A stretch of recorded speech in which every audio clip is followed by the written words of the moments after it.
Friends, ఈరోజు మా garden updates చూపిస్తాను. చూడండి, పట్టుకుచ్చు ఎంత బాగున్నాయో చూసారా. మన బతుకమ్మ పండుగకు రెడీ అయిపోయినాయి గార్డెన్ లో.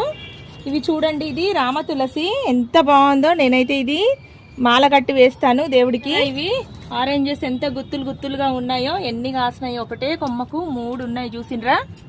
చూసారా ఎంత బాగున్నాయి ఫ్లవర్స్. ఇవి మేము మొద్దుగన్నేరు అంటాము, మరి మీరేమంటారో చెప్పండి నాకు. నెక్స్ట్ దానిమ్మ చూసారా ఎన్ని కాసాయో. ఇవి పుల్ల దానిమ్మ. ఇంకా కోతులు చాలా తినేసినాయి. తినేసినాక కూడా ఇన్ని ఉన్నాయి, ఇంకా ఇవి తెంపాలిక. ఇవి చూడండి, ఇవి రుద్రాక్ష పూలు. ఇందులో ఎల్లో కలర్వి. ఇది గింజ అన్నట్టు ఇది మొక్క అవుతుంది మనకి. ఇది రుద్రాక్ష షేప్ లో ఉంటుంది, అందుకే రుద్రాక్ష పూలు అంటారు. ఇవి ఈవినింగే పూస్తాయి, చాలా బాగుంటాయి. ఇందులో ఇంకా నేను చాలా కలర్స్ పెట్టాను, కానీ అవి ఇంకా బ్లూమ్ కాలేదు. ఇవి వైట్ కలర్ శంకు పూలు. ఇది mixed blue, double petal, single petal కూడా ఉంది నా దగ్గర. బీరతీగ చూసారా ఎంత బాగా అల్లుకుపోయిందో. ఇంకా పిందె పూలు రాలేదు. ఇటు పింక్ గోరంట పూలు ఎంత బాగున్నాయో కదా, ముద్ద గోరంట.